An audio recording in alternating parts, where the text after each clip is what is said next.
Polavaram project దేశానికే ఒక ఆదర్శవంతమైనటువంటి project. ఆంధ్రుల జీవనాడి పోలవరం. స్వాతంత్రం వచ్చినప్పటి నుంచి కూడా పోలవరం ప్రాజెక్టు పూర్తవటం అనేది ఒక కలగానే మిగిలిపోతూ వస్తుంది. చంద్రబాబు నాయుడు గారు ముఖ్యమంత్రి అయిన తర్వాత ఒక సంకల్ప బలంతో, ఒక కృషితో, ఒక కంకణం కట్టుకుని ఎట్లా అయినా సరే పోలవరం ప్రాజెక్ట్ని పూర్తి చేసి జాతికి అంకితం చేయాలి అని ఒక మంచి ఆలోచనతో, దృఢ నిశ్చయంతో ముందుకు వెళ్తున్న విషయం ప్రజలందరికీ కూడా తెలుసు.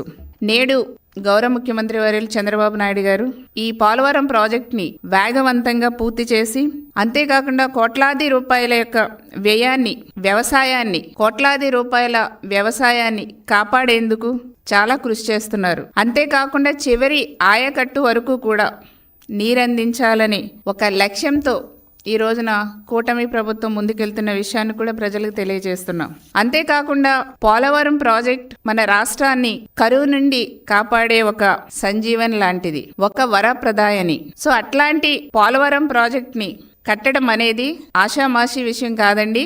అది ఒక చిత్తశుద్ధి ఉన్న నాయకుడికి మాత్రమే ఆ విషయం తెలుస్తుంది, ఆ విలువ తెలుస్తుంది. ఆ చిత్తశుద్ధి ఉన్నటువంటి నాయకుడే మన గౌరవ ముఖ్యమంత్రి చంద్రబాబు నాయుడు గారు.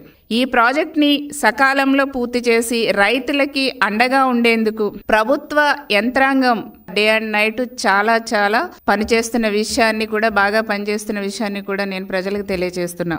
మరి గత 5 సంవత్సరాల్లో మనం చూసాం, వైసీపీ హయాంలో పోలవరం ప్రాజెక్ట్ని ఎంత నిర్లక్ష్యం చేశారో ప్రజలందరూ కూడా చూశారు.